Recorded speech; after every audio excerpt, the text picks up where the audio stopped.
আল্লাহু লা ইলাহা ইল্লাহু, আল্লাহ হলেন তিনি যিনি ছাড়া আর কোনো মাবুদ নাই, আর উপাস্য নাই।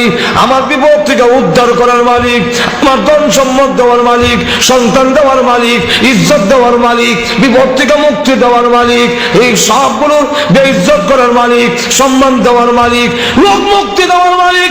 কোন পীর সাহেব নয়, কোন পীর আউলিয়া নয়, কোন নবী রাসূল ওলি গাউস কুতুব নয়, দুনিয়ার আর কেউ নয়। সকল কিছুর মালিক হলেন একমাত্র কে? আল্লাহ। আরো জোরে কন আল্লাহ। লা ইলাহা ইল্লাল্লাহর ব্যাখ্যা দিলে 3 দিন লাগবে। লা ইলাহা ইল্লাহু, আল্লাহ ছাড়া কোনো মাবুদ নাই, আল্লাহ ছাড়া কোনো উপাস্য নাই। এই কথা কেন বললেন? যে আল্লাহ এরপরে সিফাতগুলো বয়ান করেন কেন? আল হাইয়ুল কাইয়ুম। 1 নম্বর হলো আল্লাহ রাব্বুল আলামিন হলেন হাই, চিরঞ্জীব, যার মরণ নাই। এই পৃথিবীতে আল্লাহ ছাড়া সকলের মরণ আছে, নবীদেরও মরণ আছে, ওলি গাউস কুতুবের মরণ আছে, বৃক্ষ তরুলতার মরণ আছে, পাথরগুলোর মরণ আছে, পাহাড়ের মরণ আছে, আসমান জমিনের মরণ আছে। সুতরাং এইগুলা আমার উপাস্য হতে পারে না। আল্লাহ আমার উপাস্য হবে কেন? আমার মহান আল্লাহর জিন্দেগিতে কোনোদিন মরণ নাই। ঠিক কিনা? 2 নম্বর হইল আল কাইয়ুম, তিনি কাইয়ুম। কাইয়ুম কিটা? কাইয়ুম হইল এটার ব্যাখ্যা 3টা।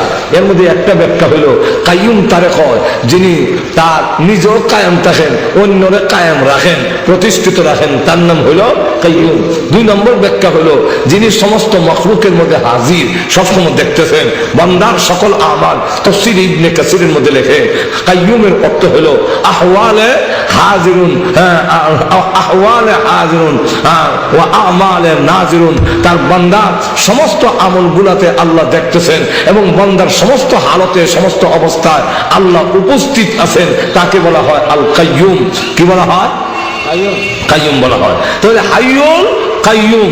আল্লাহ রাব্বুল আলামিন বলেন আমি সব জায়গায় বিরাজমান, এমন কোন জায়গা নাই যেখানে আমি আল্লাহ নাই। এই কারণে আল্লাহর নাম হয় কাইয়ুম। আমাদের সমস্ত হালত দেখতেছেন, আমাদের সমস্ত আমলগুলো তিনি দেখতেছেন ডাইরেক্ট। সুতরাং আল্লাহকে ফাঁকি দেওয়ার কোনো সুবিধা নাই। 3 নম্বরটা হইল লা তাখুযুহু সিনাতুন ওয়ালা নাওম। আল্লাহ বলেন আমার গুণ, আমার উন্নতি নাই, আমার তন্দ্রা নাই, আমার ঘুম নাই। 24 ঘন্টা আমি জাগ্রত। প্রত্যেকের ক্লান্তিতে আসে, ঘুম আসে, কিন্তু আমি আল্লাহর ঘুম নাই। উনি ছাড়া কেউ মাবুদ হতে পারে না। পীর সাহেব ঘুমায়, নবী ঘুমায়, আলেম ঘুমায়, সব ঘুমায়, সব মাখলুক কিছু সব হইল ঠিক নেই। কিন্তু আল্লাহ রাব্বুল আলামিন বলেন আমার ঘুম নাই। আমার কোন কোন বিপদে বলেছে, কোন সময় কোনটার দরকার হবে, এটা আমি আল্লাহ 24 ঘন্টাই জানি। আমার দরজা উন্মুক্ত রেখে দিয়েছি। 24 ঘন্টার ভিতরে যেই কোনো সময় আমার বান্দাকে আমাকে ডাক দিবে, আমি আল্লাহ 24 ঘন্টাই তার ডাকে সাড়া দেব। এই কারণেই আমি আল্লাহ মাবুদ হয়েছি। কিন্তু রাজা, বাদশা, ওলি, গাউস, কুতুব সব ঘুমায়। রাত 2টার সময় কোর্ট কাছারির মধ্যে ভাইবেন এখন গিয়া উকিল মুক্তার, জশা সব ঘুমা দিছে। আপনি বিপদে বসছেন। এখন কোর্টে গেলে দেখবেন ওই ফারাদাররা বই দিছে, তাও উঙ্গায়। যদি কি এখন বলে আমি একটা কেস করবার লেগে গেছিলাম, বিপদে বসছি, এখন আমার জায়গা দখল করিলাম, তখন দারোয়ানি ফিরছে আর আল্লাহ কয় তোমার রাত্র যত গভীর হবে আমার রহমতের দরজা তত প্রশস্ত হয়। তুই যে কোনো সময় ডাক দিবে। আমি এই জন্যই মাবুদ যে তোর প্রত্যেকটা ডাকের সময় আমি আল্লাহ শুনি, দেখি, হাজির আছে। আল্লাহু লা ইলাহা ইল্লা হুয়াল হাইয়ুল কাইয়ুম লা তাখুযুহু সিনাতুন ওয়ালা নাওম লাহু মা ফিস সামাওয়াতি ওয়া মা ফিল আরদ ما ذا الذي يشفع عنده إلا يعلم ما بين أيديهم وما خلفهم ولا يحيطون به بشيء من علمه إلا بما شاء وسع كرسيه السماوات والأرض ولا يؤوده حفظهما وهو العلي العظيم. بارك الله لنا ولكم في القرآن العظيم ونفعنا وإياكم بالآيات والذكر الحكيم. صلى الله على سيدنا ومولانا محمد وعلى آله وأصحابه وسلم. صلى الله على سيدنا ومولانا محمد وعلى آله وأصحابه وسلم. بلغ العلا بكماله كشف الدجى بجماله حسنت جميع خصاله. صلوا عليه وآله. আজকের ইসলামী মহাসম্মেলনের অত্যন্ত শ্রদ্ধেয় ভাজন সভাপতি, উপস্থিত সমবেত প্রাণপ্রিয় মুসলমান ভাইরা, পর্দার অন্তরালে অবস্থানরত অত্যন্ত শ্রদ্ধেয় মা বলেন, আমি আপনাদের সামনে পবিত্র কোরআন শরীফের সবচেয়ে শ্রেষ্ঠ সম্মান ও মর্যাদার দিক থেকে বড় একটি আয়াতি কারিমা আপনাদের সামনে তেলাওয়াত করেছি, যে আয়াতের নাম আয়াতুল কুরসি নামে পরিচিত। এই একটি আয়াত অত্যন্ত গুরুত্বপূর্ণ। প্রশ্ন হইতে পারে, তাহলে কবর হাসর নসর হইতে গেল কই? বেড়াতে মরে ফেলে তার না যেত। এর ব্যাখ্যা মুহাদ্দিসিনে কেরাম লিখেছেন।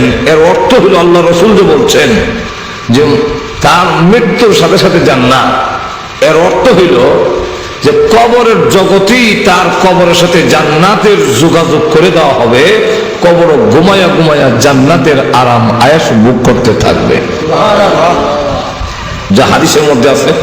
যেমন আল্লাহ রসুল বলছেন, এক হাদিসে আছে, আল কবর রওজাতুম মিন রিয়াদিল জান্নাহ আও হুফরাতুম মিন হুফারিন নার।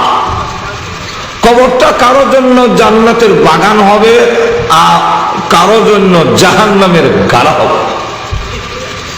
যেমন আরেক হাদিসের মধ্যে আল্লাহ রসুল বলেছেন, কবরের প্রশ্নের জবাব দেওয়ার পরে ফেরেশতা এসে যখন বলবে, ইয়াতিহি মালাকান ফায়ুজলিসানিহি, দুজন ফেরেশতা আসবে, এসে তাকে বসাবে। বসানোর পরে জিজ্ঞাসা করবে, মান রাব্বুকা? ফায়াকুলানি লাহু মান রাব্বুক, তোমার রব কে ছিল? ওই সময় যদি উত্তর জবান দিয়া আয় রব্বি আল্লাহ, রব্বি আল্লাহ, তো অত সহজ। প্রত্যেকটা মানুষের ইংলিশ হোক, উর্দু হোক, আরবি হোক, বাংলা হোক, নাগরি হোক, ফার্সি হোক, কবরে যাওয়ার পরে সকল ভাষা বাতিল হইয়া প্রত্যেকটা মানুষের জবান দিয়া তখন আরবি ভাষা জারি হয়ে যাবে। আমরা বলতে পারেন, হুজুর আমরা তো আরবি শিখছি না, তো কেমনে আইব? বাংলা ভাষা কিতাব ও আফরা শিখছেন না এর আগে? হ্যাঁ, ওখানে বলবা আম্মা, আব্বা, পানি, খাওন, এটা টেবিল, এটা চেয়ার, এটা ও আফরা সারা শিখছেন না? আগুই গিলেছেন। আর টুকুরে কন কেমনে শিখলেন? এই যে আপনারা শিখলেন, এইভাবে বললেন, এটার নাম মাইক, এটার নাম টেবিল, এটার নাম চেয়ার, এটার নাম পানি, এটার নাম খাওয়ান, এটার নাম মোবাইল। এটা কি আপনি অক্ষর শিক্ষা বাংলা এরপরে বানান করে এরপরে মোবাইল বানান করে শিখছেন? খুবই অস্কর হয়। শ্রোতা তো কিছু হইলো সচেতন তখন লাগে। এক কথায় আমরা ও আ করবার আগেই আমরা বাংলা ভাষা আমাদের জবানে জারি হয়ে গেছে। এটা কেউ শিখায় নাই, এটা শিখাইছেন আল্লাহ। আরো জোরে কোন কে? আরো জোরে কোন? আল্লাহ নিজে বলেন একা খলাকাল ইনসান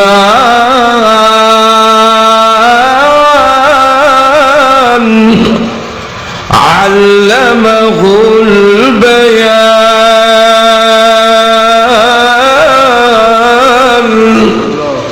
মানুষ সৃষ্টি করেছেন আর মানুষকে তার ভিতরে যা লুকাইল আছে তা প্রকাশ করার যোগ্যতাও আল্লাহ রাব্বুল আলামিন দান করেছেন।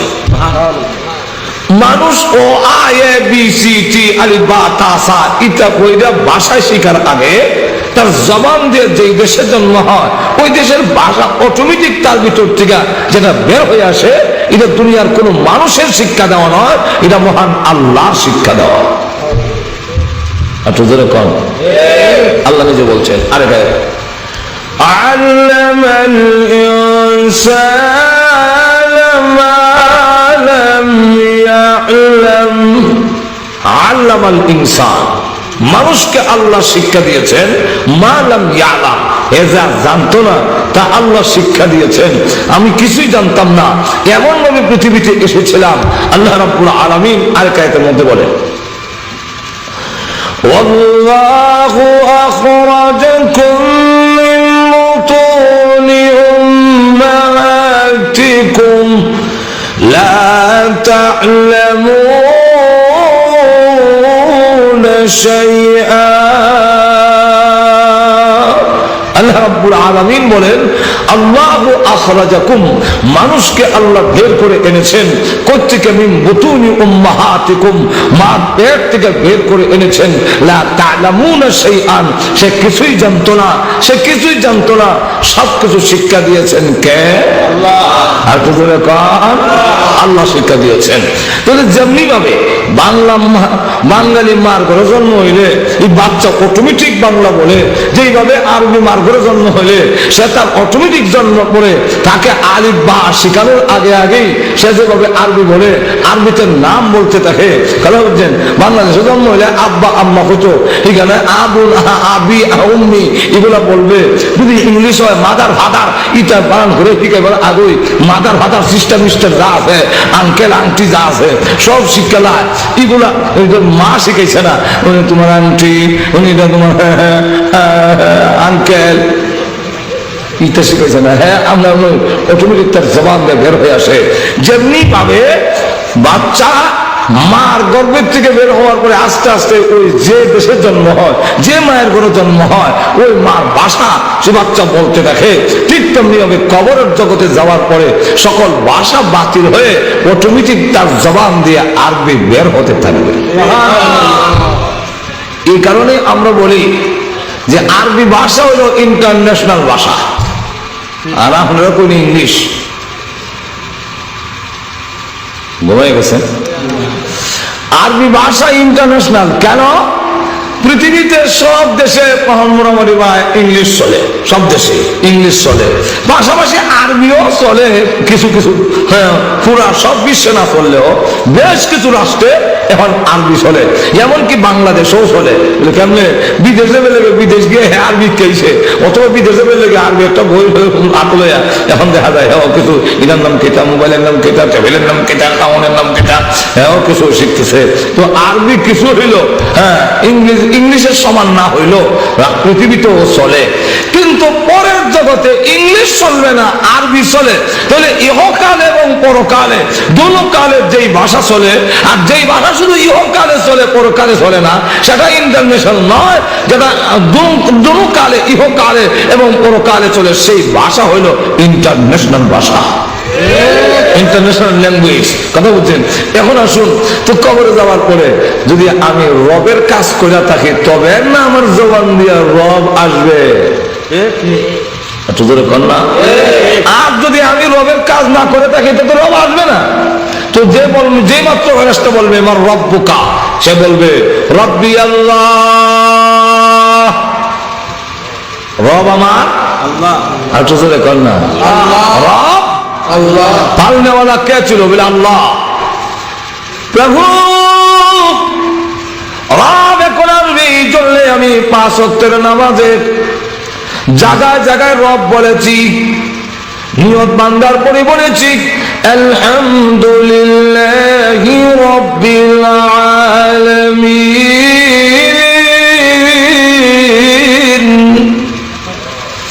আল্লাহ আমি রুকু থেকে বলেছি সুবহান রাব্বিয়াল আযীম, দাঁড়ায় বলছি সামি আল্লাহু লিমান হামিদা রব্বানা লাকাল হামদ। আল্লাহ আমার 3টা হালত, 3টা অবস্থায় মানুষের 3 হালত, একটা হলো দাঁড়ানো, আরেকটা হলো রুকু, আরেকটা হলো বসা বা সিজদা। এই 3 হালতের মধ্যে আল্লাহ রাব্বুল আলামিন তোমার নাম উচ্চারণ করেছি, দাঁড়ায় বলেছি আলহামদুলিল্লাহ রাব্বিল আলামিন। রুকু থেকে বলেছি সুবহান রাব্বিয়াল আযীম, আবার দাঁড়ায় বলছি সামি আল্লাহু লিমান হামিদা রব্বানা লাকাল হামদ। আবার সিজদায় গিয়ে বলেছি সুবহান রাব্বিয়াল আলা। বারবার তারা রবের কথা উচ্চারণ করেছে এবং রবের আকীদার উপরে ছিল, এই বিশ্বাস ছিল দোকানে আমার ভালো না, আমাকে চাকরি আমাকে ভালো না, আমার পালনেওয়ালা একমাত্র আল্লাহ। আর তো জোরে কর আমাদের সকলের রব কে? আল্লাহ। যেই মাত্র বলবে এমনি তার জবান দিয়ে আসবে রাব্বি আল্লাহ। যখন জিজ্ঞাসা করবে ওয়ামা দীনুকা, তোমার ধর্ম কি ছিল, কোন ধর্মের তুমি কোন মতাদর্শের অনুসারী ছিলে, এই সময় যখন বলে আমি নিরপেক্ষ আসলাম, চলবো তো? ধর্ম নিরপেক্ষ, ধর্মের বেলায় আমি নিরপেক্ষ, মানে আমি কোন ধর্মই না।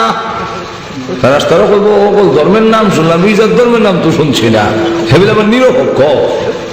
হয়তো খ্রিস্টান এলে, ইহুদি নেলে, হিন্দু নেলে, বুদ্ধ, মাজুর এখন থেকে না একটা না একটা হইতো, এদিকে নিরপেক্ষ বলে কোনো পক্ষই না। এটা আবার কোন পক্ষে? এটা গায়েও না, এটা বলদ না, এটা মাছ কান দিও না, পিছে দাও না, এটা আবার কোন আন্দাজ আছে না।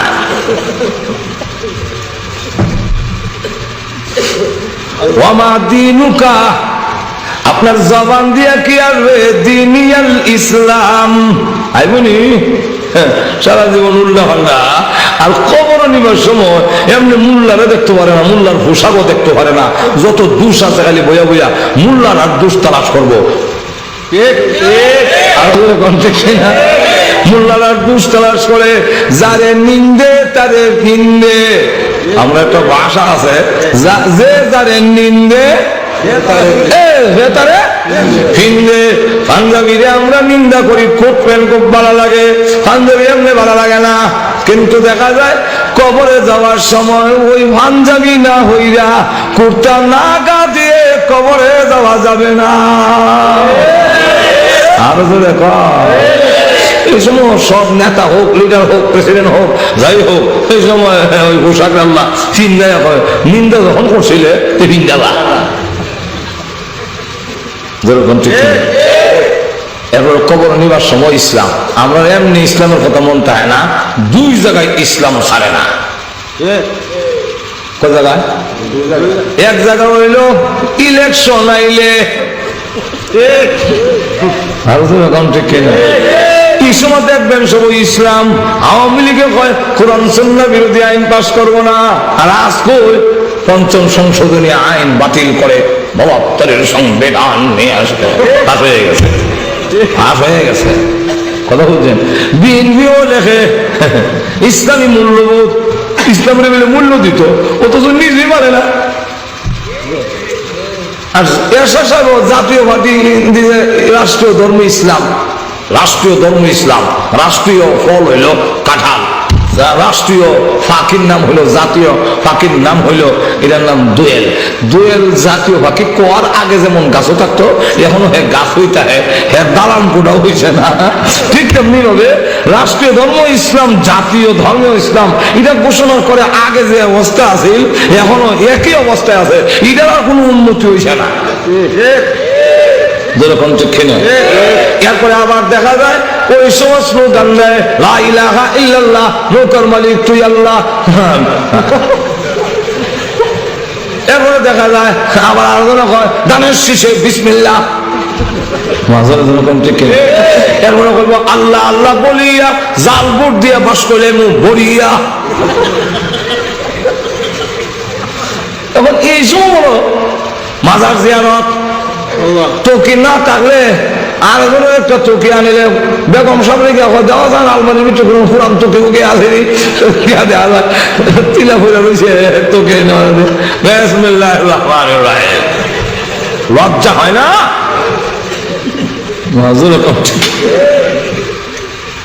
শরম করা উচিত। আমাদের অসুবিধা হইতেছে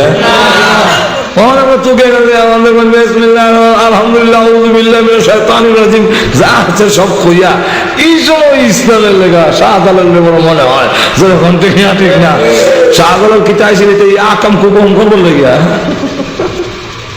এরপরে যাই হোক দেখবেন লইয়া যায় আতর তোর লাগাও, কাপড় বল ভালো করে দাও, গোসল দাও।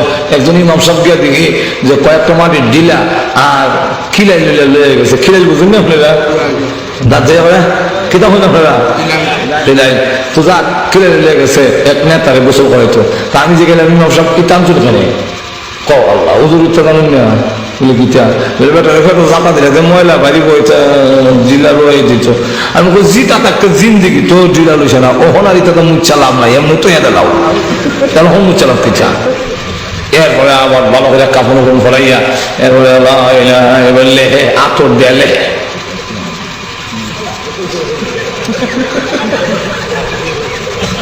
লিখলাম লোকে দেওয়া বিচ্ছু যদি না তাই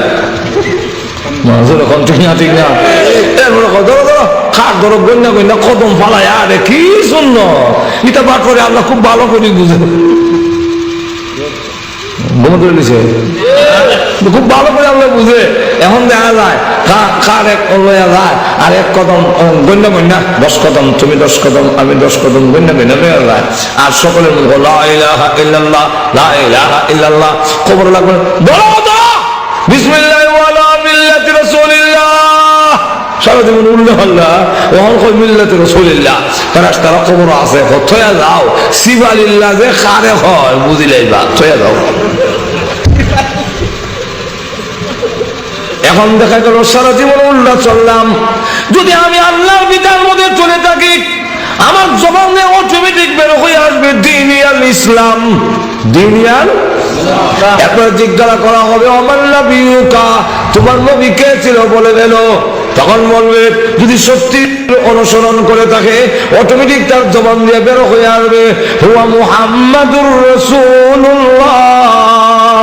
এমনি আল্লাহ ডাক দিয়া বলবেন আয়ুনাদি ইউনাদিন মিনাস সামা আন সাদাকা আবদি, এমনি আসমান থেকে আওয়াজ আসবে হে ফেরেশতা আন সাদাকা আবদি আমার বান্দা সত্য বলেছে ফাআকরিসুহু মিনাল জান্নাহ ওয়া আলবিসুহু মিনাল জান্নাহ ওয়াফতাহু লাহু বাবান ইলাল জান্নাহ, তাকে বেহেশতের পোশাক পরাইয়া দাও, বেহেশতের বিছনা বানাইয়া দাও, বেহেশতের দিকে দরজা খুলে দাও।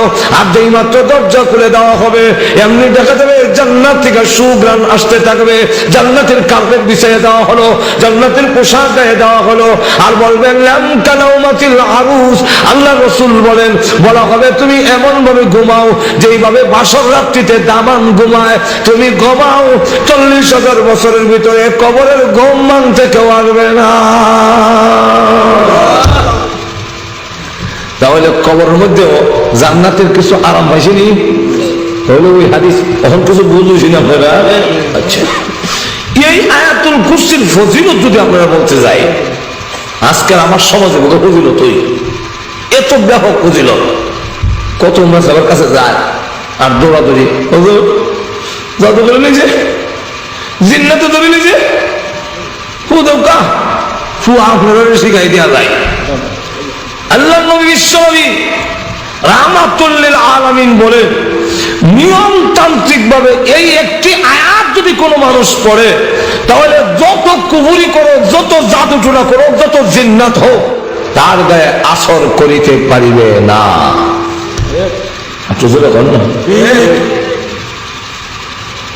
আবু হুরায়রা রাদিয়াল্লাহু আনহু ওনাকে রাষ্ট্রীয় খেজুর ফাড়া দিবার লেগে দিছে। একদিন দেখে লম্বা লম্বা নোক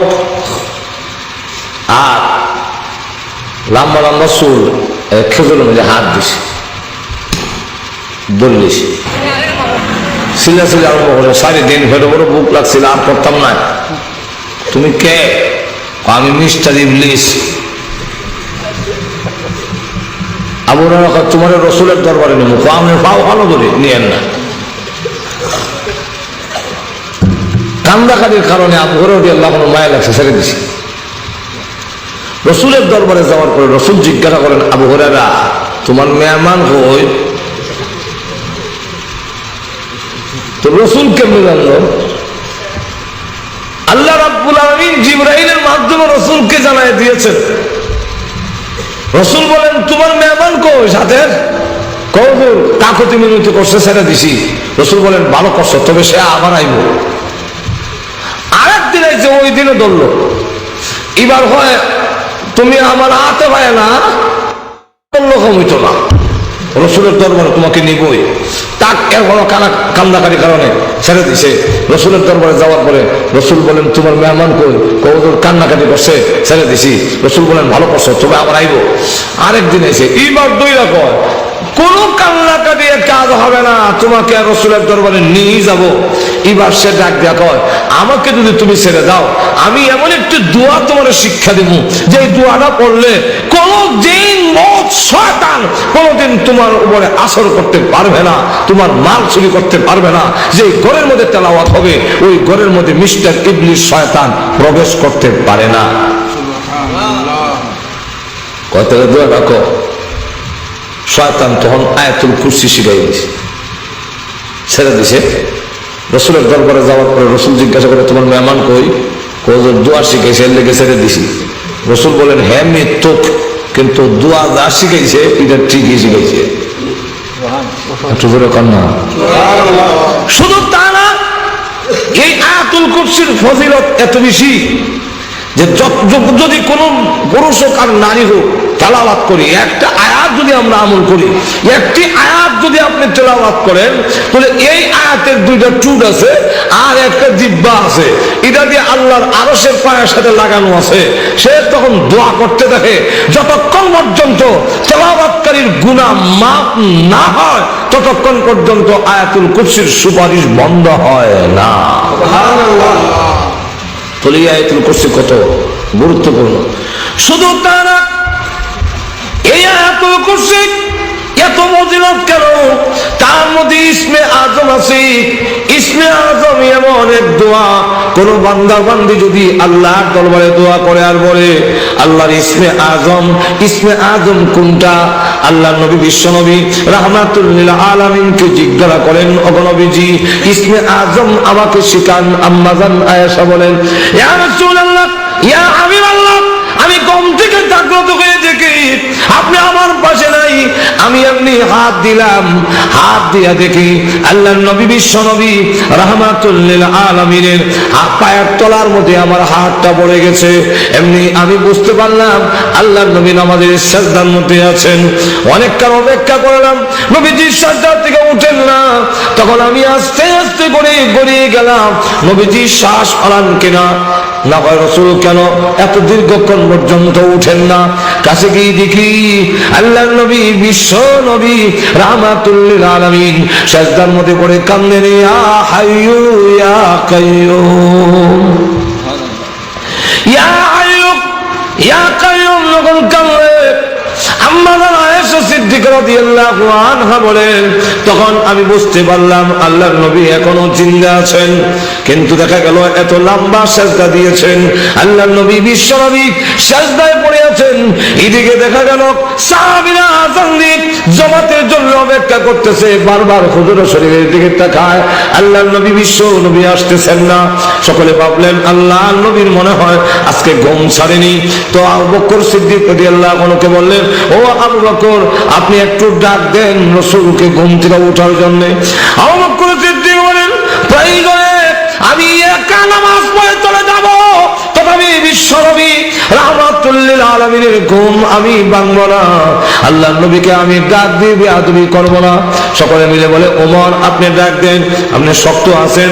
হযরত ওমর বলেন, শক্ত আছি ঠিক, কিন্তু বিশ্বনবীর সামনে আমি মুমিন থেকে আরো নরম, আমি পারবো না। শেষ পর্যন্ত সকলে মিলে বলেন, বিলাল তুমি আমাদেরকে বলেছো হাইয়া আলাস সালাহ হাইয়া আলাল ফালাহ, আসসালাতু খায়রুম মিনান নাওম, ঘুম থেকে নামাজ ভালো, ঘুম থেকে নামাজ ভালো। ও বিলাল যাও তুমি রাসূলকে গিয়ে আহ্বান করো, ঘুম থেকে উঠাও। হযরত বিলাল রাদিয়াল্লাহু আনহু বাধ্য হয়ে কেমনে ডাক দিবেন, বেয়াদবি কি যেন হয়ে যায়। আবার সকলে মিলে যখন ওনাকে দায়িত্ব দেওয়া হলো, উনি এমনি হুজুর শরীফের সামনে দিয়ে আসা যাওয়া করে আর নিজে নিজে বলে, আসসালাতু খায়রুম মিনান নাওম, ঘুম থেকে নামাজ ভালো, ঘুম থেকে নামাজ ভালো। বিশ্বনবী তো ঘুমে নয়। হযরত বিলালের আযানের আওয়াজ শুনে নবীজির সাদ্দাত থেকে মাথা মোবারক উঠালেন। হুজুর শরীফ থেকে যখন বের হলেন, বিলাল রাদিয়াল্লাহু আনহু আল্লাহর নবী বিশ্বনবী রাহমাতুল লিল আলামিনের চেহারার দিকে তাকায় বলেন, ইয়া রাসূলুল্লাহ আমাকে মাফ করে দিন, আমি ভুল করেছি, আমি অন্যায় করেছি। আমি মনে করেছিলাম আপনি ঘুমে, কিন্তু আল্লাহর কসম করে বলে আপনার চেহারায় প্রমাণ করে আপনি ঘুমান নাই। আপনার চেহারা মোবারক করে গিয়েছে, যেমন বোঝা যায় রক্ত আপনার সামরা পেটে বের হয়ে যাবে, এমন হয়েছে। কেন গো নবী আপনি এত লম্বা সাজদা কেন করেন, আল্লাহর দরবারে কেন কাঁদলেন? আল্লাহ রাব্বুল আলামিন তো আপনার গুনাহ মাফ করে দিয়েছে। আল্লাহর নবী বলেন, ও বিলাল আল্লাহ যে আমাকে মাফ করে দিয়েছেন, আমি কি মহান আল্লাহর শুকরগুজার বান্দা হব না? আম্মা জানা আয়েশা সিদ্দিকা রাদিয়াল্লাহু আনহা আল্লাহর নবী করে আসার পরে প্রশ্ন করেন, ইয়া রাসূলুল্লাহ ইয়া হাবিবাল্লাহ আপনি সাজদায় পড়ে আল্লাহর দরবারে কাঁদলেন ইয়া হাইয়ু ইয়া কাইয়ুম বলে, আমাকে ইসমে আজম শেখান না গো। আপনি বলেছেন ইসমে আজম পড়ে যদি কেউ দোয়া করে তাহলে ওই দোয়া আল্লাহর দরবারে কবুল হয়ে যায়। আপনি ইয়া হাইয়ু ইয়া কাইয়ুম পড়লেন কেন, ইসমে আজম কেন পড়লেন না? আল্লাহর নবী বলেন, আয়েশা এখন থেকে দেখে তুমি ওই ইসমে আজম শিখে ফেলেছো। এই দুইটা নাম হলো ইসমে আজম। আল্লাহ রাব্বুল আলামিনের দুইটি নাম হাইয়ু আর কাইয়ুম। কোন বান্দা বান্দি যদি দোয়ার সময় তিনবার বলে ইয়া হাইয়ু ইয়া কাইয়ুম ইয়া হাইয়ু ইয়া কাইয়ুম, আল্লাহ বলেন আমার বান্দা বান্দির দোয়া কবুল না করলে আমি মহান আল্লাহর শরম লেগে যায়। তাহলে চিন্তা করেন ইসমে আজম এমন এক ক্ষমতা, কেউ যদি এই ইয়া হাইয়ু ইয়া কাইয়ুম এর ভালো করে আমল করতে পারে, পদ্ধতি আছে, উল্টো পাল্টা করেন না বিপদে পড়বেন। যদি কেউ আমল করতে পারে, এমন ক্ষমতা অর্জন করতে পারে যা জিন্নাতেও পারে না, যা প্লেন দিয়ে করা সম্ভব না। আপনি ইসমে আজম যদি আমল করতে পারেন তাহলে হাসিল করতে পারবেন। যেমন সুলাইমান আলাইহিস সালাম যখন উযু করতেছেন আর তাকায় দেখে ধুলাবালু উঠতেছে, জিজ্ঞাসা করে ধুলাবালু উঠে কেন, কি ব্যাপার ধুলাবালু উঠতেছে কেন? তখন ওনাকে সংবাদ দেওয়া হলো রানী বিলকিস কয়েক লক্ষ সোলজার নিয়ে আসতেছে আপনার দরবারে। তখন তিনি কয়েক মাইল দূরে থাকতেই উনি ওনার উপস্থিত যারা আছে সকলকে লক্ষ্য করে বলেন, তোমাদের মধ্যে কে এমন আছো যে রানী বিলকিস আমার দরবারে আসার আগে আগে 7টা কক্ষের ভিতরে তার বিশাল একটা সিংহাসন, সিংহাসনটা লম্বা হলো 80 হাত, আর এই সিংহাসনের প্রশস্ত হলো 40 হাত, উঁচা হলো 30 হাত। এত বিশাল সিংহাসনটা সে আসার আগে আগে আমার কাছ থেকে ওই এমন থেকে সিংহাসন এনে হাজির করতে পারবে এমন কেউ আছো কি? এমনি জিন্নাতের মধ্যে একটা আছে খুব শক্তিশালী, এর নাম ইফরিত। তখন সে বলল কালা ইফরিতু মিনাল জিন। সে ডাক দিয়া কয়, আমাকে যদি অনুমতি দেন তাহলে ওই রানী বিলকিস আপনার দরবারে কেন, এতটুকু ভাগ কেন? একটা মানুষ বসার থেকে উঠতে যুদ্ধের সময় লাগে, এর আগে আগে আমি সিংহাসন আপনার দরবারে হাজির করে দেব। কিন্তু এখানে একজন বুজুর্গ ছিলেন যার নাম আসিফ ইবনে বরখিয়া। এই আসিফ ইবনে বরখিয়া একজন মানুষ, তিনি ইসমে আজম জানতেন, ইসমে আজমের আমল ওনার ছিল। উনি বলেন, ও সুলাইমান নবী জিন্নাতের মধ্যে সবচেয়ে শক্তিশালী যে, সে তো বলছে যে একটা মানুষ বসার থেকে দাঁড়াইতে যদ্দূর সময় লাগে এর ভিতরে এনে হাজির করবে। আর আপনি যদি আমাকে অনুমতি দেন চৌকে পাতে দিতে যদ্দূর সময় লাগে এর ভিতরে রানীর বিলকিসের সিংহাসন আপনার দরবারে আমি হাজির করে দেব। তাহলে ইসমে আজম এই আয়াতুল কুরসির মধ্যে আছে।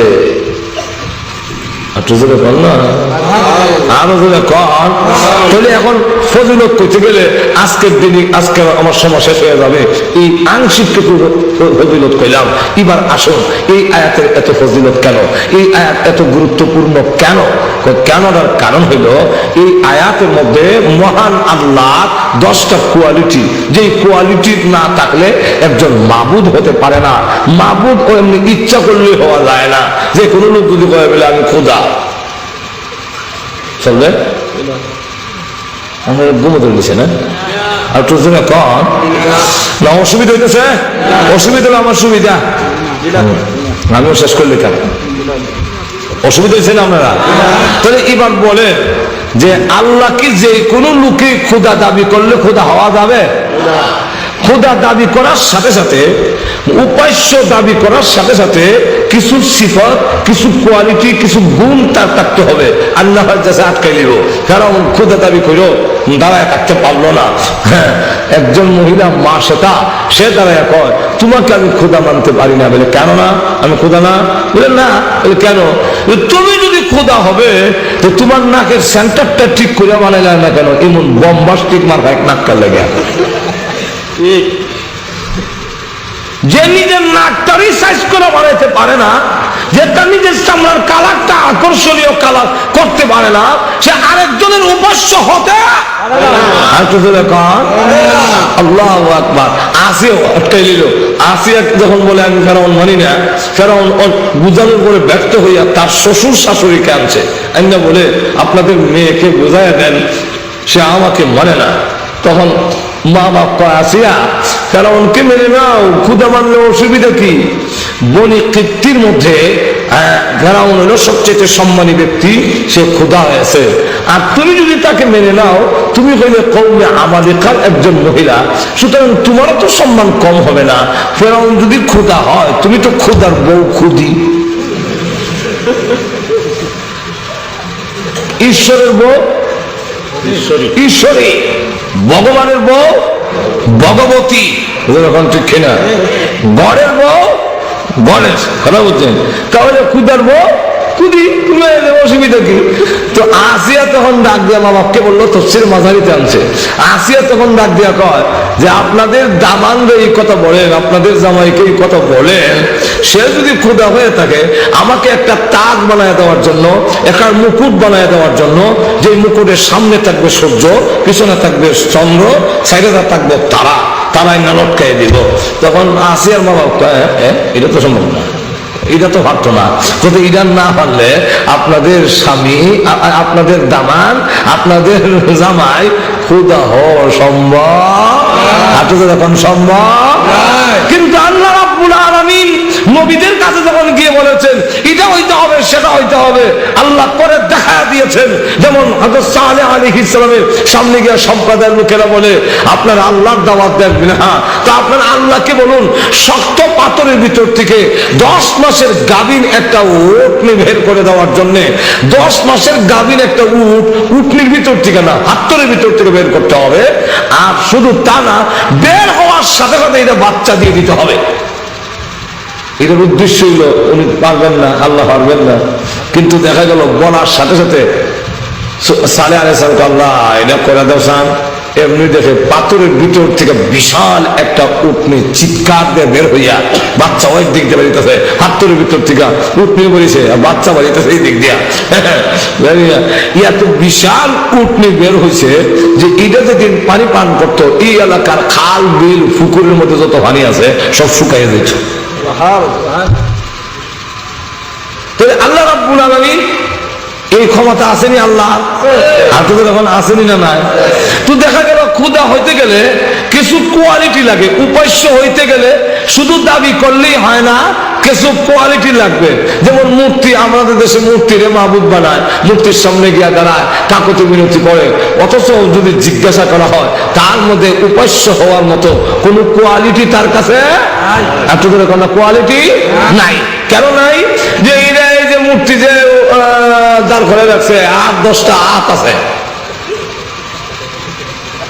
আর বড় বড় অ্যাডভোকেট, উকিল, ব্যারিস্টার, এটার সামনে গিয়া ভগবান ভগবান হরে কৃষ্ণ হরে হরে রাম হরে রাম হরে কৃষ্ণ হরে হরে হরে হরে হরে এটা করে।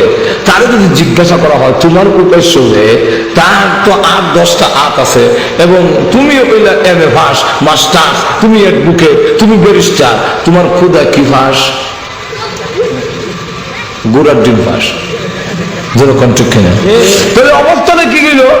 যে বান্দার যোগ্যতা বেশি, ক্ষুদা মূর্খ, এটা অভ্যাস হইতে পারে না। যেরকম ঠিক কিনা?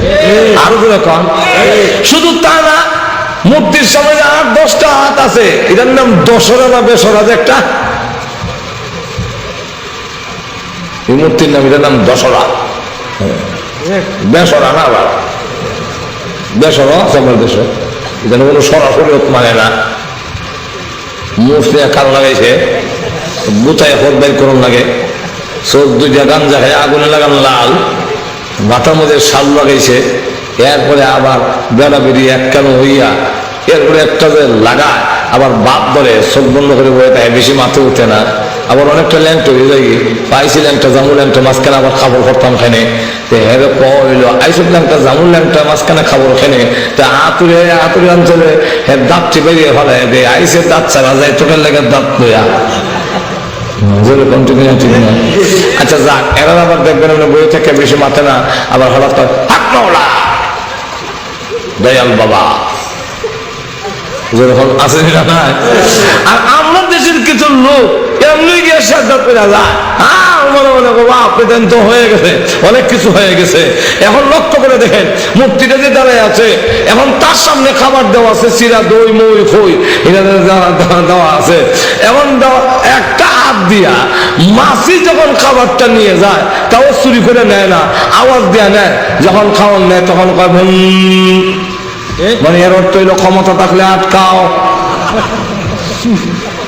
আবার খাওয়ান লয়ে যায়, সময় লয়ে যায় গিয়া কিতা করছ, কি ক্ষমতা আছে আমার যে আটকাইতে শোনো, তুমি কি এর হুদা, তুমি তো হুদা। আল্লাহ কোরআনে বলে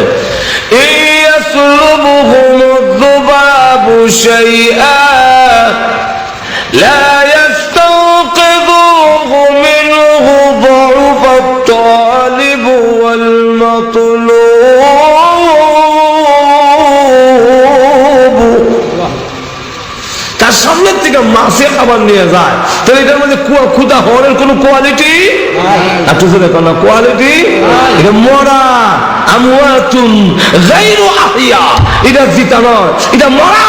সুতরাং উপাস্য হতে পারে না, কোন মূর্তি উপাস্য হতে পারে না, কোন বৃক্ষ উপাস্য হতে পারে না, কোন পাথর উপাস্য হতে পারে না।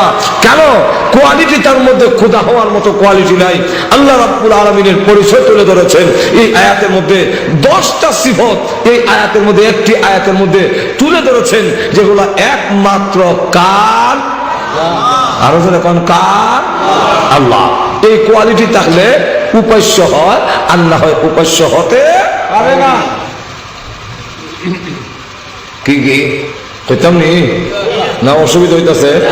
তাই আল্লাহ রাব্বুল আলামিন বলেন প্রথমেই শোনো, আমার পরিচয় তুলে ধরছে, কারণ আল্লাহর পরিচয় যদি আমরা জানি, তাহলে এই মানুষ গুনাহ করতে পারবে না, কোনো পুরুষ গুনাহ করবে না, কোনো মহিলাও আর গুনার কাম করতো না। আল্লাহর পরিচয়টা যদি আমরা জানি, আমার আল্লাহকে আল্লাহকে এই কথা যদি বুঝি যায়, এর ইয়াকিন যদি আমাদের ভিতরে আসে, আমরা তো আসলে আল্লাহকে চিনছি না। আল্লাহর কি পাওয়ার, আল্লাহর কি ক্ষমতা, এটা আমরা এখনো উপলব্ধি করতে পারিনি। আর এর ফলে উপলব্ধি করতে পারি নাই বলেই আমরা পাপাচার থেকে ফিরতে পারি না। আর যারা নাকি আল্লাহকে চিনতে পেরেছে, তারা গুনার কাজে জড়িত হয় না। আল্লামা শিবলি রহমতুল্লাহ আলাইহি উনি নিজেকে লক্ষ্য করে বলেন, রে শিবলি, তুমি গুনার কাম করো না, যদি গুনাহ করতে হয় তাহলে এমন জায়গা কইরো যেখানে তোমার মহান আল্লাহ দেখেন না। আসেনি? তো এখন আছে। একবেলা তার মুরিদরে কইছে এক জোড়া কবুতর দিয়া, মুরিদরে কইছে জব করে লই যাও, এমন জায়গায় জব করবা কেউ যেমন না দেখে। কেউ গিয়ে বাথরুমে জব করে নিছে, দরজা বন্ধ হইয়া। কেউ গর্তের ভিতরে গিয়ে জব করে নিছে। কোন লোক আছে জঙ্গলের ভিতরে গিয়ে কবুতর জব করে নিছে, আর একবেলা ফিরত লই এসে কবুতর ভাসছে না। এখানে যেখানেই যায় আপনি বলছেন কেহ যেমন না দেখে এমন জায়গায় জব করবে। আমি যেখানেই যাই এখানে গিয়া দেখে আমার আল্লাহ দেখে।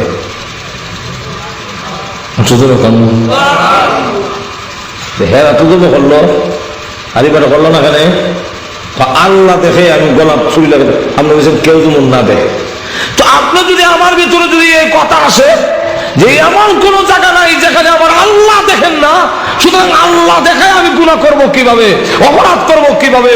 র্যাব যদি সামনে থাকে ওই কোনো অফিসার ঘুষ খেত না, র্যাব যদি থাকে কোনো দুর্নীতিবাজ দুর্নীতি করবে না, র্যাব যদি সামনে থাকে তাহলে দেখা যাবে সে অপরাধী লিপ্ত হবে না। যদি ইয়াকিন আর বিশ্বাস আসে যে আমার আল্লাহ আমার স্রষ্টা, আসমান আর জমিনের মালিক, আহকামুল হাকিমিন, আল্লাহ আমাকে দেখতেছে, সে জিন্দেগিতে কোনো জিনার কাম করতে পারবে না। খাইতে পারবো না ঘুষ? ঘুষ খাইতে পারবো? আল্লাহ দেখতেছে, এর ইয়াকিন আমার আল্লাহ সব জায়গায় আছেন। আল্লাহ বলেন আমি সব জায়গায় আছি, এমন কোন জায়গা নাই যেখানে আমি আল্লাহ নাই। সব জায়গায় আমি হাজির, সব জায়গায় আমি উপস্থিত। আপনি এমন কোন জায়গা নাই যেখানে আমার আল্লাহ নাই। ওয়া হুয়া মাআকুম আইনামা কুনতুম, তোমরা যেখানে আমি আল্লাহ সেখানে। এই স্লোগানটা আল্লাহ। যদিও আমরা ইলেকশনের সময় চেয়ারম্যান রে দেই আর কই অমুক ভাই যেখানে আমরা আছি সেখানে অমুক ভাই যারা ভোট দ্বারে আপনি উঠানো, যেরকম ঠিক কিনা? তো অমুক ভাই যেখানে আমরা আছি সেখানে, অথচ অমুক ভাই ঘরের ভিতরে আমি উঠানো, এগুলো তো নাই। এটা বোর কাছে কি তা হয় আমরা জানি না। আল্লাহ বলেন এই স্লোগান আমার বন্দা আছে যেখানে আল্লাহ আছে এত করে কন্যা আল্লাহ আছে, আমরা আছি যেখানে আল্লাহ সেখানে আছেন। শুধু তা না, আল্লাহ রাব্বুল আলামিন বলেন আমার পরিচয় তুলে ধরুন যেখানে তিনজনে কানাকানি করে। আল্লাহ কোরআনে বলেন সেখানে তিনজন নয়, হিসাব করবার সময় চারজন হিসাব করবা। যেখানে চারজন এখানে চারজন নয়, আমি মিল্লা হইলাম পাঁচজন। শুধু তা না, দুনিয়ার কোনো মেশিন নাই, দুনিয়ার কোনো যন্ত্র নাই, আমার ভিতরে ভিতরে আমি কি কল্পনা করতেছি সেটা উদ্ঘাটন করতে পারবে। আজ পর্যন্ত কোনো যন্ত্র আবিষ্কার হয়নি, আমি মনে মনে কি কল্পনা করি সেটা আবিষ্কার করার জন্য। কিন্তু আল্লাহ রাব্বুল আলামিন জানিয়েছেন ও পৃথিবীর নারী আর পুরুষেরা তোমরা জেনে রাখো আমি আল্লাহ এমন সত্তা, তোমার ভিতরে ভিতরে কি আছে আমি 24 ঘন্টায় তোমার ভিতরে সকল কিছু জানি। তাহলে আল্লাহর পরিচয় যদি জানে মানুষ, আল্লাহকে তার ক্ষমতা কি, এই কথাটা যদি ভালো করে উপলব্ধি করতে পারে, না পুরুষে গুনাহ করতে পারবে না নারী গুনাহ করতে পারবে। এক লোক হাদিস শরীফের মধ্যে এসে তিরমিজির হাদিসে এক লোক এক মহিলাকে খুব ফুসলে আসলে সুযোগ মতে আইসিল টেকার লেগে কর্জা নিত। ইমন সময় করছে কিটা কর্জা নেওয়ার সময় শর্ত লাগাই দিছে দিমু, কারণ হের চরিত্র বানা না। একদিকে হের ডাকায়, 2 নম্বর হলো মক্কু, 3 নম্বর হলো বদমাইশ, হের চরিত্র বানা না। তুই মহিলাটা আবার নেককার, টাকা কর্জার লেগে আইছি, আমার পরে শর্ত জুড়ে দিছে টাকা দিতে পারি একটা শর্তে, তুমি যদি আমার আকাঙ্ক্ষা পুরা করো। সে দেয়া বসে কুমতলবের প্রস্তাব। মহিলা কয় আমি এই প্রস্তাব গ্রহণ করতে পারি না, ওদের টাকাও দিতাম না। শেষ পর্যন্ত বিপদ হয়ে রাজি হয়েছে। আচ্ছা ঠিক আছে টাকা দেও, দেখা দেয় বলে অমুক জায়গা অতটার সময় আসবে, তার সাথে ওয়াদা দেওয়া। ঠিকই নির্জন গভীর রাত অমুক জায়গা আসছে, তখন মহিলারা তরতর করে কাঁপতেছে আর চোখের পানি ছেড়ে দিয়ে কাঁদতেছে। তো সে জিজ্ঞাসা করে হাদিস শরীফের মধ্যে এসে, তার নাম হইল কিফিল। সে ডাক দিয়া কয় তুমি কাঁদছো কেন, তুমি কান্দো কেন? মহিলা কয় আমি জিন্দেগিতে কোনোদিন জিনার মতো অপরাধ করিনি, আমি আজকে অভাবের কারণে তোমার কাছে দেখার জন্য আসছিলাম, তুমি আমার ইজ্জতের উপরে হামলা করবে। আমি আল্লাহর দরবারে কাঁদতেছি, আল্লাহ যেন আমাকে রক্ষা করেন এবং তোমার দিনটা যেন আল্লাহ পরিবর্তন করে দেয়। আমার আল্লাহ তো এমন ক্ষমতা আছে, ইচ্ছা করলে তোমার দিন পরিবর্তন করতে পারে। ও ভাই, এই জঙ্গলের ভিতরে, এই এরিয়ার ভিতরে, এই এলাকার ভিতরে আর কোনো মানুষ না থাকলেও আমার মহান আল্লাহ আছে। এই যে বিশ্বাসটা, দুধ পানি দেওয়া জীবন আইন দিয়ে ফিরে তারে না, পানি দিবই গুড়াইয়া মারে, গুড়াইয়া গোটা গ্রামের মধ্যে পানি তোষে তো আসো দুধ ডালে। জিজ্ঞাসা করা হইলো, আগে তো সব পানি, এখন দুধ দাও ওখানে। খালি বিশ্বাসের কাছে মুড়ি দোষী মূর্তি গিয়া হুজুরে না করছে দুধের মধ্যে পানি দিস না, এর লাগে দুধও পানি দেই না, পানির মধ্যে দুধ দেই। বুড়াই আমার আর খালিফাতুল মুসলিমিন উমরের যুগে একজন মহিলার, বিধবা মহিলার ঘরের কোনায় রাত দিয়ে উমর দাঁড়াইছেন যে এই ঘরের হালত কিতা শুনি। তো মা তার মেয়েকে জিজ্ঞাসা করে, আজকে বকরি কদ্দুর দুধ দিছে, কদ্দুশের আরো 200 পানি নিয়ে যায়। মেয়েটা জবাব দেয়, উমর নিষেধ করছেন দুধ পানি দিতে। মা ডাক দেখো, আমার মেয়েটা এখনো স্মার্ট হয়েছে না, কিন্তু চুরি না, সংসার কেমনি উন্নতি করবো। উমর কি তোর ঘরে কোন খারাপ রয়েছে দেখবেন লেগে, ঘরের মধ্যে খারাপ বলে দেখতো তুই দুধ পানি দিস কিনা। মেয়েটা জবাব দেয়, ও মা, উমর যে আল্লাহকে ভয় করে দুধের মধ্যে পানি দিতে নিষেধ করে দিয়া বিক্রি করতে নিষেধ করেছেন, আমি সেই আল্লাহকে ভয় করি, সেই আল্লাহ তো দেখতেছে।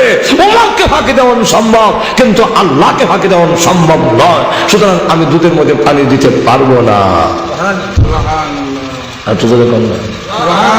এমনি ভাবে আমাদের দেশের মহিলারাও যদি কথা বুঝে, স্বামী দেখে না এলে কি হয়েছে, কিন্তু অনেক সময় দেখা গেছে স্বামী দেখে না, স্বামীর মাল চুরি করে, স্বামীর মাল নিয়ে পকেটে টাকা পেয়ে ঘুমেছে, এখান থেকে টাকা হয়ে যায়। দানের সময় নিয়ে 1 মন দান হয়ে গেল জুলাই করে, ঠিক না? শুধু তা না, আপনাদেরই কেনা অনেক জায়গায় এরকম আছে, আমার দেশও আছে। ও মা, স্বামী গেছে বাজারও গলা বাজার, আর এখানে তাই দেখা যায় আরো 8-10 জন মাথে উঠে চাও খায়, পান্তা মুখ খায়, বিড়ি সিগারেট খাইতেছে, খেয়ে যেমন দেখে তাই নাইতেছে,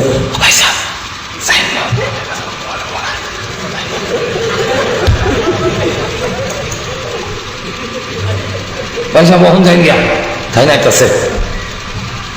কিন্তু কোন মহিলা আল্লাহর পরিচয় যদি জানতে পারে, সেই মহিলা কখনো জঘন্য অপরাধে লিপ্ত হবে না।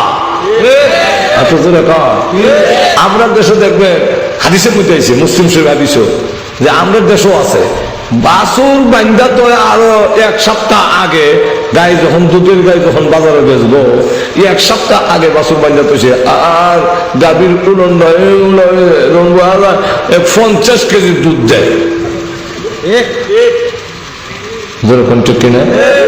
শুধু তা না, ভালো ভালো বেগুন দিয়ে উফরে তো ফুফরো বেগুন নিচে দিয়ে তো দেখায় বাড়া না দিবস, কিন্তু আল্লাহর পরিচয় যদি তার ভিতরে আসে, তাহলে আমার আল্লাহ দেখতেছে, তাহলে সেই লোক কখনো এইভাবে ভেজাল দিতে ভেজাল দিতে পারবে না। তাহলে এখন আসুন, আল্লাহ রাব্বুল আলামিন এই আয়াতের মধ্যে তার পরিচয় তুলে ধরেছেন যে আমার পরিচয় তোমার ভিতরে আসলে তুমি জঘন্য কাম করতে পারবা না।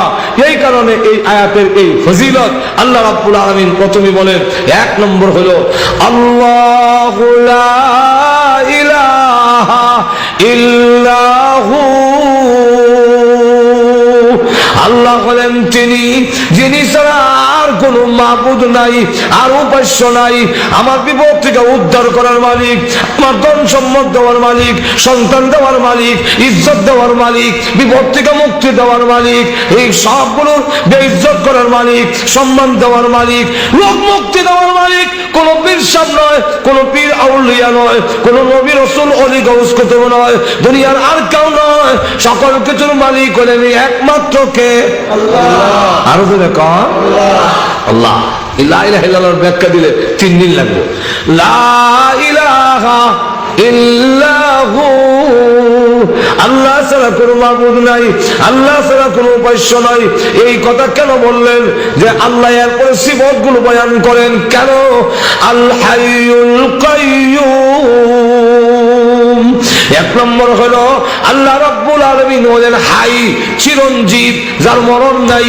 এই পৃথিবীতে আল্লাহ ছাড়া সকলের মরণ আছে, নবীদেরও মরণ আছে, ওলি গাউস কুতুবের মরণ আছে, বৃক্ষ তরুলতার মরণ আছে, পাথরগুলোর মরণ আছে, পাহাড়ের মরণ আছে, আসমান জমিনের মরণ আছে। সুতরাং এইগুলা আমার উপাস্য হতে পারে না। আল্লাহ আমার উপাস্য হবে কেন? আমার মহান আল্লাহর জিন্দেগিতে কোনোদিন মরণ নাই। ঠিক কিনা? দুই নম্বর হইল আল কাইয়ুম, তিনি কাইয়ুম। কাইয়ুম কিনা? কাইয়ুম হইল এটার ব্যাখ্যা তিনটা। এর মধ্যে একটা ব্যাখ্যা হইল কাইয়ুম তারে কয় যিনি তার নিজেও কায়েম থাকেন, অন্যরে কায়েম রাখেন, প্রতিষ্ঠিত রাখেন, তার নাম হইল কাইয়ুম। দুই নম্বর ব্যাখ্যা হইল যিনি সমস্ত মখলুকের মধ্যে হাজির, সবসময় দেখতেছেন বান্দার সকল আমাল। তাফসীর ইবনে কাসিরের মধ্যে লেখে কাইয়ুমের অর্থ হইল আহওয়ালে হাজিরুন, আহওয়ালে হাজিরুন ওয়া আমালে নাজিরুন। তার বান্দার সমস্ত আমলগুলাতে আল্লাহ দেখতেছেন এবং বান্দার সমস্ত হালতে, সমস্ত অবস্থায় আল্লাহ উপস্থিত আছেন। তাকে বলা হয় আল কাইয়ুম। কি বলা হয়? কাইয়ুম বলা হয়। তাহলে হাইয়ুল কাইয়ুম। আল্লাহ রাব্বুল আলামিন বলেন আমি সব জায়গায় বিরাজমান, এমন কোন জায়গা নাই যেখানে আমি আল্লাহ নাই। এই কারণে আল্লাহর নাম হয় কাইয়ুম। আমাদের সমস্ত হালত দেখতেছেন, আমাদের সমস্ত আমলগুলো তিনি দেখতেছেন ডাইরেক্ট। সুতরাং আল্লাহকে ফাঁকি দেওয়ার কোনো সুবিধা নাই। তিন নম্বরটা হইল লা তাখুযুহু সিনাতুন ওয়ালা নাওম। আল্লাহ বলেন আমার গুণ, আমার উঙ্গানি নাই, আমার তন্দ্রা নাই, আমার ঘুম নাই। 24 ঘন্টা আমি জাগ্রত। প্রত্যেকের ক্লান্তিতে আসে, ঘুম আসে, কিন্তু আমি আল্লাহর ঘুম নাই। উনি ছাড়া কেউ মাবুদ হতে পারে না। পিসাব ঘুমায়, নবী ঘুমায়, আলেম ঘুমায়, সব ঘুমায়, সব মাখলুক কিছু সব হইল ঠিক নেই। কিন্তু আল্লাহ রাব্বুল আলামিন বলেন আমার ঘুম নাই। আমার কোন কোন বিপদে বলেছে কোন সময় কোনটার দরকার হবে, এটা আমি আল্লাহ 24 ঘন্টাই জানি। আমার দরজা উন্মুক্ত রেখে দিয়েছি। 24 ঘন্টার ভিতরে যেই কোনো সময় আমার বান্দাকে আমাকে ডাক দিবে, আমি আল্লাহ 24 ঘন্টাই তার ডাকে সাড়া দেব। এই কারণেই আমি আল্লাহ মাবুদ হয়েছি। কিন্তু রাজা, বাদশা, ওলি, গাউস, কুতুব সব ঘুমায়। রাত 2টার সময় কোর্ট কাছারির মধ্যে ভাইবেন এখন গিয়া উকিল মুক্তার, জশা সব ঘুমা দিছে। আপনি বিপদে বসছেন। এখন কোর্টে গেলে দেখবেন ওই ফারাদাররা বই দিছে, তাও উঙ্গায়। যদি কি এখন বলে আমি একটা কেস করবার লেগে আসলাম, বিপদে বসছি, এখন আমার জায়গা দখল করিলাম, অথবা আমার তখন দারোয়ানি ফিরতে আর আল্লাহ কয় তোমার রাত যত গভীর হবে আমার রহমতের দরজা তত প্রশস্ত হয়। তুই যে কোনো সময় ডাক দিবে। আমি এই জন্যই মাবুদ যে তোর প্রত্যেকটা ডাকের সময় আমি আল্লাহ শুনি, দেখি, হাজির আছে। আরো বহুত গুণ কওয়া হয়েছে।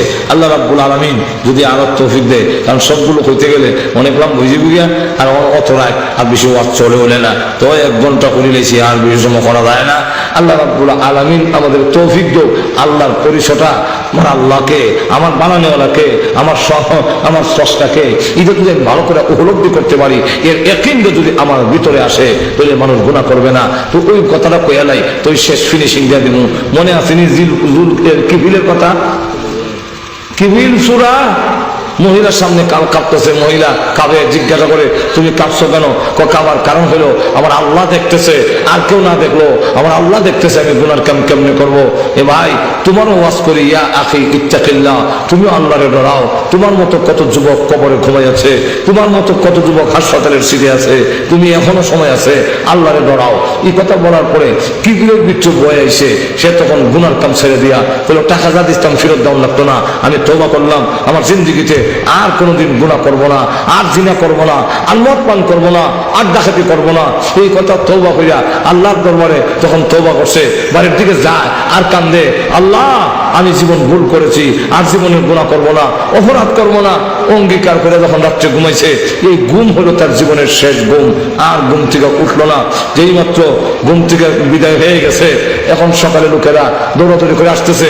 কেউ বলে আয় ডাকাতটা দেখায়, কেউ বলে আয় বদমাস্টারি দেখায়, কেউ আয় দেখায় এই মত করছারে, কিন্তু আয়সা দেখে দরজার মধ্যে কে ফেরেশতারা লেখা দিয়ে গেছে তোমাদের কাছে কিফিল এখনো ডাকাত রয়ে গেছে, এখনো বদমাশ রয়ে গেছে, কিন্তু মহান আল্লাহ গত রজনীতে তার তওবা কবুল করে জিন্দেগীর সমস্ত গুনাহ মাফ করে দিয়েছে। সুতরাং আমি যদি ওইগুলো বলতে পারি তাহলে অবশ্যই আল্লাহ রাব্বুল আলামিন আমাদেরকে মাফ করবেন। সমস্ত পাপাচার থেকে তখনই বাঁচা সম্ভব যদি আল্লাহর পরিচয়, আহকামুল হাকিমিনের পরিচয় আমাদের ভিতরে আসে। আল্লাহ আমাদেরকে তৌফিক দাও। ওয়া আখিরু দাওয়ানা আলহামদুলিল্লাহি রাব্বিল আলামিন। ইলো কোরআনের মাহফিল, ইলো হাদিসের মাহফিল।